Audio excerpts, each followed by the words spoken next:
I'm deeply honored to be here this morning representing His Holiness the Dalai Lama, the Central Tibet Administration, and the Office of Tibet. I'm particularly grateful to Leader Pelosi for taking time off a busy schedule to be with us this morning.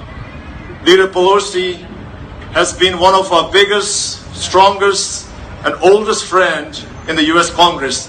Can we all have a round of applause and gratitude to Leader Pelosi?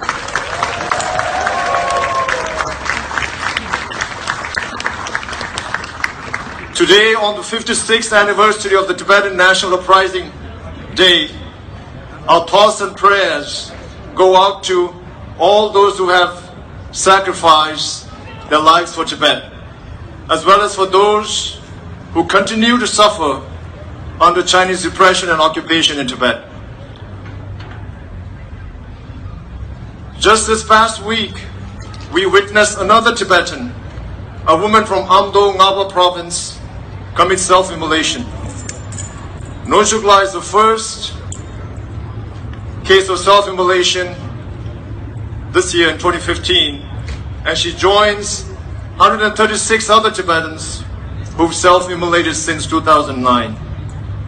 Let's all unite and work together in ensuring that the 47-year-old Nochugla, her sacrifice, as well as the sacrifices of all the other Tibetans who've given up their lives, do not go in vain. Why are Tibetans being forced to take such extreme measures as self-immolation? What are their demands and aspirations? Tibetans are self-immolating because they're saying enough is enough, that they can't take any more of the Chinese government's policies of political repression, religious suppression, economic marginalization, cultural assimilation, and environmental destruction of Tibet and Tibetans. 6 decades of harsh Chinese government policies have completely alienated Tibetans. They long to see their beloved leader, His Holiness the Dalai Lama, return to Tibet and secure genuine autonomy and self-rule that would allow Tibetans the freedom and right to preserve their religion, culture, language, environment, and their community. However, the Chinese government simply does not get it. Rather than recognizing the futility of their policies, they are instead employing even more draconian policies and measures aimed at further crushing the Tibetan people. For instance, there is a deep and pervasive level of surveillance that now closely monitors the movement and activities of every Tibetan. This was also mentioned in the Sikyong's March 10 statement just read out earlier. New passports to Tibetans are either being denied, or those that do have documents, those are being revoked. Spies and informants are placed in every villages and towns. Monasteries and nunneries are tightly controlled. Artists, intellectuals, and officials with less than 100% loyalty to the state are being arrested. Tibetan nomads who once freely roamed the grasslands are now being forced to live in permanent settlements and shanty towns. Han Chinese are being encouraged to move to Tibet and Tibetan areas, and Tibetans are becoming a minority in their own homeland.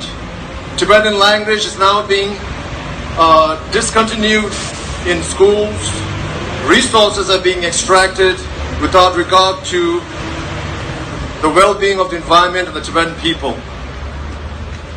The state is even interfering in the selection of high reincarnate monks with government officials, forcing their selection onto the people. Lastly, Beijing has not made any serious efforts to restart the dialogue process with the representative of His Holiness, the Dalai Lama, and the Tibetan leadership. The process has been stalled since January 2010. As grim as the situation inside Tibet is, Tibetans, however, are persevering. The Tibetan resilience and spirit continues to be really strong. We take sustenance from a 2,000 plus history of Buddhist civilization and heritage. Tibetans have weathered previous threats from China and other neighboring countries, and we will outlast and overcome the current communist Chinese regime as well. There will never be stability in Tibet and China as long as the Chinese leadership does not acknowledge and address the legitimate grievances of the Tibetan people, and as long as they persist with their current hardline policies towards Tibet. We are ready to end our struggle if a peaceful and mutually beneficial solution is reached. The Chinese government should know, however, that Tibetans have the strength, the will, and the resource to carry on a struggle for another 50 years or more if required. While the world is being swept in a flame of violent extremism by individuals and organizations that have resorted to violence as a means to further their goals, Tibetans under the leadership of His Holiness the Dalai Lama continue to pursue our cause peacefully, non-violently, and through dialogue. The Tibetan leadership and people will never waver and compromise on these core principles. The international community and foreign governments should recognize and support Tibet so that Tibetan freedom movement becomes a shining beacon of light for all other communities that are also fighting for their rights. Yes to the Tibetan way, yes to the non-violent way, and a definite no to the ISIS and Boko Harams of this world. Tibet and Tibetans will prevail. Tibetans will prevail because we have truth on our side. We have something that no one else has. We have His Holiness the 14th Dalai Lama, who is Gandhi, Dr. Mandela, and Dr. King rolled into one. His Holiness is a force of morality, a prophet of peace, and a world leader who will guide the Tibetans and end their suffering.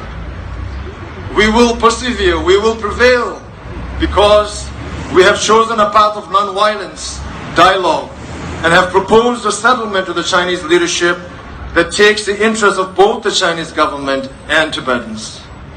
The middle way approach rejects the extremes of separation of Tibet from China and the current status quo, which, if unresolved, will lead to the complete assimilation of Tibetans and Tibet into China.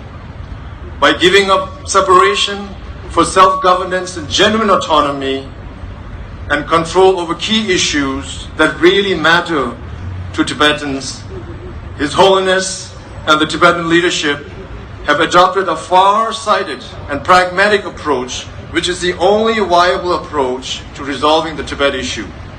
Lastly, Tibet will prevail, Tibetans will prevail, because change will come to China. Though the current PRC government is close to becoming the longest ruling government in the history of the world, cracks are appearing. Chinks, we can see cracks appearing. The corruptive, corrosive, and the small circle of elite that dominates power in China, that whole system is coming under stress. So change will come, and eventually these stresses will boil over and undo the current system and regime. And lastly, I wanted to say that the Chinese government, they have a very unique opportunity, a limited opportunity in terms of time, to really engage with the Tibetan leadership, with His Holiness. Rather than attacking His Holiness, the Chinese should reach out to him. Rather than seeing His Holiness as part of a problem, they should see His Holiness as a solution. Rather than viewing the Tibet issue as an intractable problem,